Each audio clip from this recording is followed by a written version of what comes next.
De volta e com o artigo 59, vamos falar agora de decoro parlamentar, quebra de decoro parlamentar. Quantas vezes nós já ouvimos notícias na mídia brasileira, tá, que ensejariam quebra do decoro parlamentar e, consequentemente, a possibilidade de perda do mandato do deputado estadual, tá? Vejam só o artigo 59. O deputado que descumprir os deveres decorrentes do mandato ou praticar ato que afete a dignidade da investidura estará sujeito a processo e penalidades previstos em regimento. Então, obviamente, né? Se eu quebro o decoro parlamentar, eu posso, inclusive, perder o mandato. Eu tenho que lembrar lá do artigo 53 do Regimento Interno, tá? 53, inciso 2º, hipótese de perda do mandato por deliberação da maioria absoluta da Assembleia Legislativa.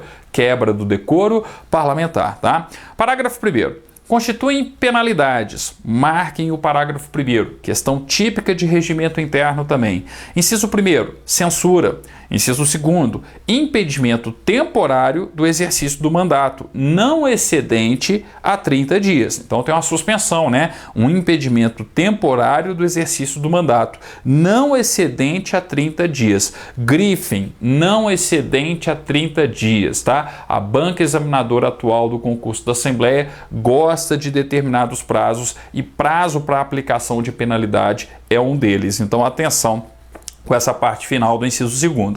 E no inciso 3º, perda do mandato, que é a consequência mais grave da quebra do decoro parlamentar, tá? Então eu posso ter censura, impedimento temporário do exercício do mandato, não excedente a 30 dias, e perda do mandato. Parágrafo 2º. Considera-se atentatório ao decoro parlamentar o uso, em discurso ou proposição, de expressões que configurem violação dos direitos constitucionais.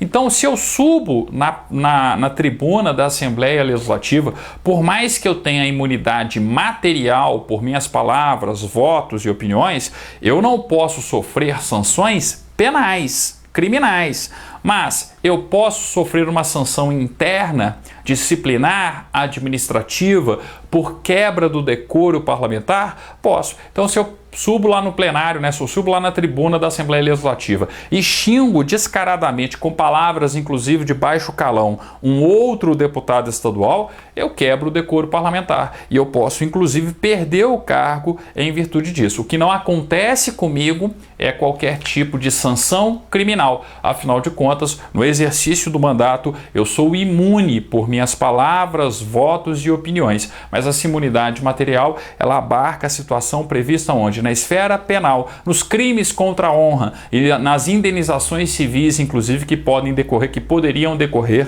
deste fato, tá? Agora, administrativamente, ele pode ser punido, ele quebrou o decoro parlamentar, tá? Enfim, o que se espera de um deputado estadual também é, pelo menos, boa educação. Quer debater?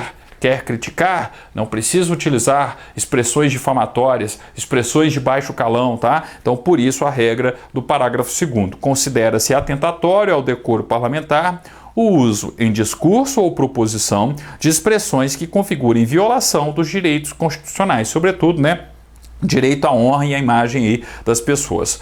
Parágrafo 3º. É incompatível com o decoro parlamentar. Inciso 1º. O abuso das prerrogativas constitucionais.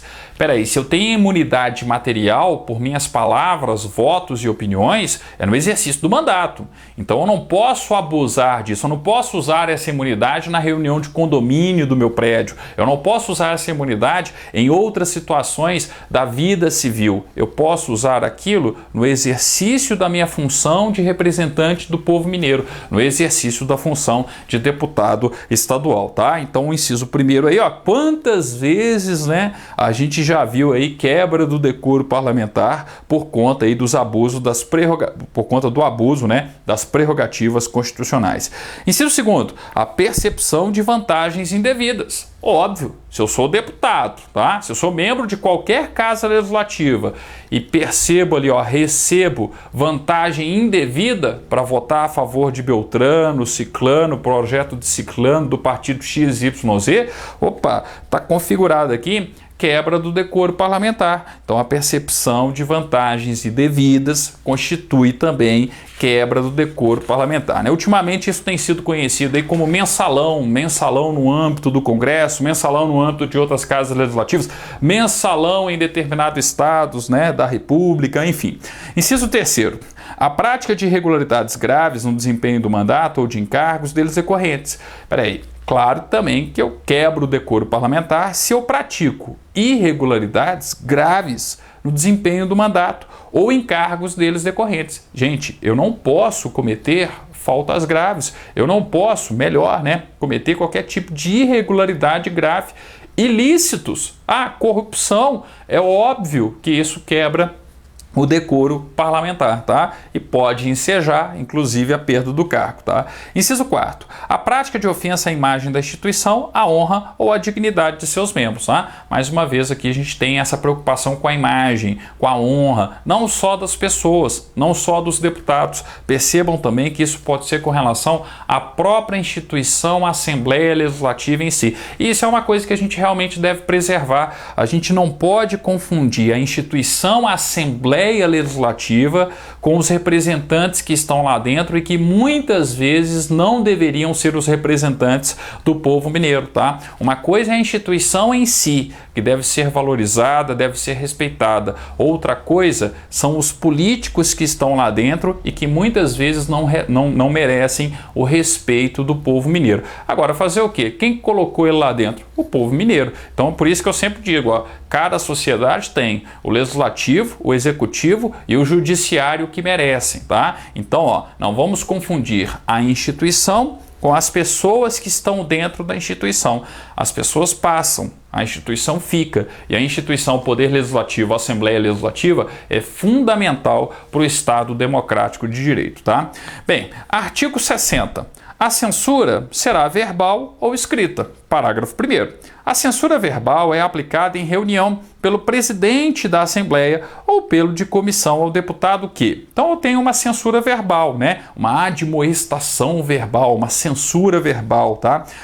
Quando que o deputado vai receber essa censura verbal? O deputado que, inciso 1º, deixar de observar, salvo motivo justificado, os deveres decorrentes do mandato ou os preceitos desse regimento, tá? Então, primeiro eu tenho um aviso, né? Uma censura verbal, tá quebrando o decoro parlamentar, não pode fazer isso, enfim, eu tenho aí uma advertência, vamos dizer assim, verbal, tá? Inciso 2º, perturbar a ordem ou praticar atos que infringam as regras de boa conduta no recinto da Assembleia Legislativa ou em suas demais dependências. Óbvio, né? O que se espera também de um deputado é que ele seja ordeiro, que ele não perturbe a ordem dos trabalhos. Então eu tenho que observar o inciso 2º. Parágrafo 2º. A censura inscrita, a censura escrita, que é mais grave, né? A censura escrita será imposta pela mesa da Assembleia ao deputado que. Aqui vale uma distinção muito importante. Lembrar que a censura verbal é pelo presidente da Assembleia. Lembrar que a censura escrita é pela mesa da Assembleia Legislativa. Então, lembrem-se, tá? Censura verbal, presidente da Assembleia ou presidente de comissão. Até porque muitas vezes acontece durante a reunião, durante o momento ali da reunião. E aí eu tenho uma censura verbal. E depois, censura escrita, mesa da Assembleia Legislativa. Já é uma punição, né? Uma questão mais formal, tá? Então a gente tem que observar aí essa regra do parágrafo 2º, A censura escrita será imposta pela mesa da Assembleia ao deputado que, inciso 1º, reincidir nas hipóteses previstas no parágrafo anterior. Inciso 2º, usar em discurso ou proposição expressões atentatórias ao decoro parlamentar. Então, censura escrita, tá? E 3, praticar ofensas físicas ou morais em dependências da Assembleia Legislativa ou desacatar por atos ou palavras outro deputado, a mesa da Assembleia ou comissão e respectivas presidências ou plenário. Marquem o inciso 3º. Eu tive lá um deputado que foi às vias de fato com outro, brigou com outro deputado no plenário da Assembleia Legislativa. Inciso 3º, praticar ofensas físicas ou morais independências da Assembleia Legislativa, ou desacatar por atos ou palavras outro deputado, a mesa da Assembleia ou comissão e respectivas presidências ou plenário, tá? O importante aqui, ó, é essa diferenciação. Quando que eu tenho o presidente da Assembleia, quando que eu tenho a mesa da Assembleia, percebam que quando é a mesa, eu estou falando de situações que são situações, né, mais graves, tá? Então percebam aí, sobretudo, o parágrafo 2º e, sobretudo, o inciso 3º do parágrafo 2º. Artigo 61, que temos no artigo 61. Considera-se em curso na sanção de impedimento temporário do exercício do mandato o deputado que... Então, ó, considera-se suspenso, né, em termos práticos, tá, o deputado que, inciso 1º, reincidir nas hipóteses previstas no parágrafo 2º do artigo anterior. Então é o seguinte, ó, se ele é reincidente no parágrafo 1º do artigo 60, que é a censura verbal, censura escrita. Se ele é reincidente na censura escrita, opa, suspensão, tá? Então a gente parte aí para o artigo 61. Inciso 2º, praticar transgressão grave ou reiterada aos preceitos desse regimento. Então perceba que só está ficando mais grave, né? Então tem aqui, ó, praticar transgressão grave ou reiterada aos preceitos do regimento. Suspensão. E lembrando que a suspensão não pode exceder a 30 dias, tá? Inciso 3º, revelar, inciso 3º, ó, revelar conteúdo de debate ou deliberação que, por decisão do plenário de comissão, deva permanecer sigiloso. Lembram das reuniões secretas? Ah, eu não posso ter ali a produção de documentos sigilosos? Opa, se a reunião é secreta, um deputado estadual não pode dar publicidade ao que aconteceu ali. Caso ele faça isso, ele poderá ser suspenso, tá? Então, atenção, ó. Inciso 3º, revelar conteúdo de debate ou deliberação que, por decisão do plenário ou de comissão, deva permanecer sigiloso.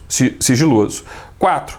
Revelar informação ou conteúdo de documento oficial de caráter sigiloso, de que tenha conhecimento. É praticamente a consequência do inciso 3º, né? Inciso 3º e inciso 4º aqui, ó, estão tratando da mesma situação. Opa, se eu tive uma reunião secreta, se eu tenho documentos sigilosos, um deputado estadual não pode tornar público o que aconteceu ali, não pode tornar público aqueles documentos, tá? Então, por isso aí que a gente tem que observar o inciso 3º e o inciso 4º. Se perguntarem alguma coisa sobre o 61, acredito que seja em cima aí do 3º e 4º, mas sinceramente não é algo que chama muita atenção do examinador de uma maneira geral não, tá?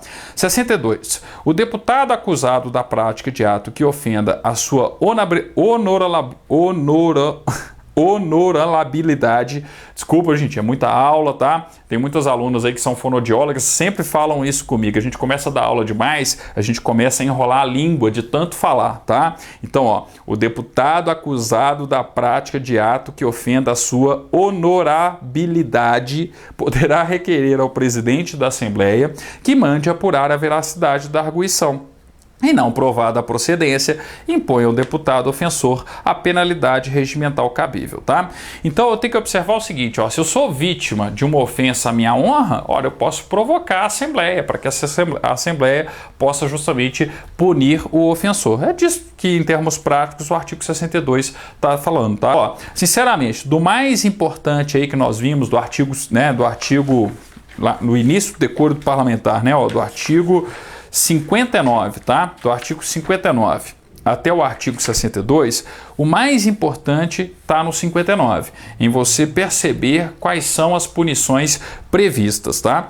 E, além disso, verificar quais são as condutas incompatíveis com o decoro parlamentar. Então, seria o parágrafo 1º, né? E também o parágrafo 3º. Além disso, tomar cuidado com a pena de censura, quando ela vai ser imposta pelo presidente da Assembleia, quando ela vai ser imposta pela mesa da Assembleia, tá? Censura verbal, presidente da Assembleia, censura escrita, mesa da Assembleia Legislativa, tá? Nas outras situações, a gente tem questões aí que não são comuns em provas de regimento interno de casas legislativas, ok? Bem, no nosso próximo vídeo falaremos a respeito da convocação do suplente, falaremos do artigo 63 e do artigo 64 do regimento interno. Obrigado e até lá!